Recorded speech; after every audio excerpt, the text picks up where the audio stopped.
The Mike Malloy Show, because each time you listen to right-wing radio, God kills a kitten. Yes, he does. Well, you know, you should never say never, but my inclination is to stop the road trips. And I'll tell you why. I'm usually when I go to those events, and they're a lot of fun, I have a good time, and the host stations are always very, very cordial and welcoming. But I found that I'm when I sit on a stage with 6 or 7 other liberal talk show hosts, and it's difficult for me to sit there and face to face make statements or take positions that are just so, you know, counter to what my colleagues are saying, that I just start to feel like a dumbass, that I really don't belong there, and that's part of it. Trust me, that's part of it. Yeah, having to adopt the liberal democratic line is just something I can't do anymore. I just can't do it, and I realize that different people are at different stages of their political evolution.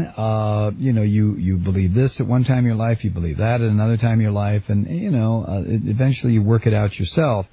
So what I feel right now is that both political parties are a total disaster. The Republicans way more so than Democrats, but the Democrats also. And like you point out, I can't sit on a stage.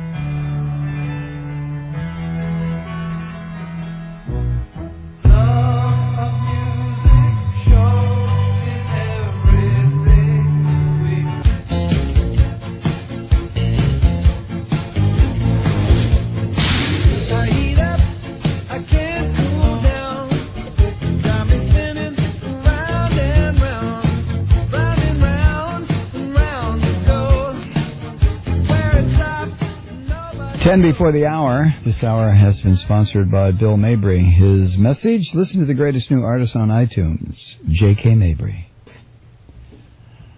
Mark Taylor-Canfield, Occupy Seattle. Hello, Mark. Hey, Mike. How are you? I'm fine. How are you? I'm doing good. I'm recovering from the Philadelphia National Occupy Movement Convention. And I understand that. A quick report. Tell me if this is correct or just more mainstream media misreporting. It wasn't very well attended. I guess that depends on what you define as well attended. Well, that's true.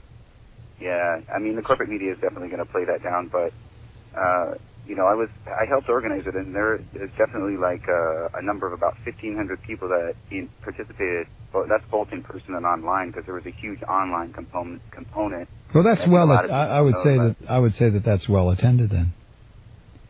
I would say so. I mean, it was about people getting together to talk about the future of the movement. Right. And I also wanted to let people know that there was a 100-mile march. Occupy activists left Philly on July 5th, and they actually marched to Wall Street to deliver what they're calling their vision of a new democracy, which is part of what came out of this convention. There was a whole series of meetings and workshops about this visioning process, about where are we going to go from here? Are we going to get involved with electoral politics? Are we just going to go our own way? But what I did was I introduced a Declaration of Independence from Wall Street. And basically what it does is it helps sort of define our grievances. And I think it's really good, that we focused in on Wall Street. That's where the Occupy Wall Street movement began. And that was our original, intention, is to bring those banksters to justice. So I'll send you a copy of it, but basically it outlines our grievances. It's based directly on what Tom Jefferson wrote originally. It definitely is basically word for word what he wrote, although instead of focusing on independence and dissolution from Great Britain, it's actually asking for dissolution from the corporate dominance of our electoral system and a political dissolution between Wall Street and our government especially. So in a sense, it's saying that we are the government, we are the people, and therefore this document is our way of helping to protect it. So it's not an anti-government document at all. It's an anti-Wall Street document. Well, I'd love to see it.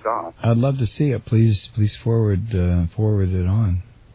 I will. And I wanted to let you know, Mike, that, I'm a hard-nosed journalist, really. I mean, I blog about this stuff for Daily Kos and Huffington Post and tweet about it. But I really have a sense of hope, and I'll tell you why. And it's not based on any sense of idealism or or my adherence to any ism of any kind. Mm-hmm. But what I've seen is that in the past, I used to say to people, they'd say, when is all this going to change, Mark? When are we going to stop all these crazy wars? When is the world finally going to wake up? When is the corporate dominance going to end? And I said, well, it'll never end if it's only an uprising in this country here or that country there, because it can all be put down easily that way. And I said, it'll only happen when there's a global uprising, when everybody around the world, including the Middle East, Asia, North, South America, Africa, everybody starts to fight this. And people would laugh at me at that time, Mike. Now I'm looking around the world, and that's exactly what I see.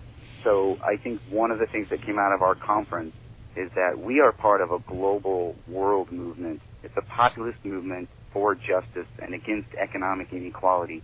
And if we can keep that in mind, it doesn't matter. There were 30 activists that got arrested in Philadelphia during a protest. It doesn't matter. We are part of a worldwide movement. It doesn't matter if the corporate media ignores us, the police crack down on our camp, they surveil us and intimidate us. It doesn't matter because we're part of a worldwide movement, and they can't stop it everywhere all at once. So that's why I have hope for the future. Plus, I met a lot of very reasonable people there that seem to have a really good vision of where this country could go from here.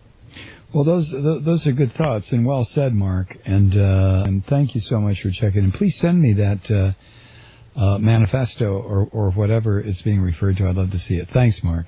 Take care.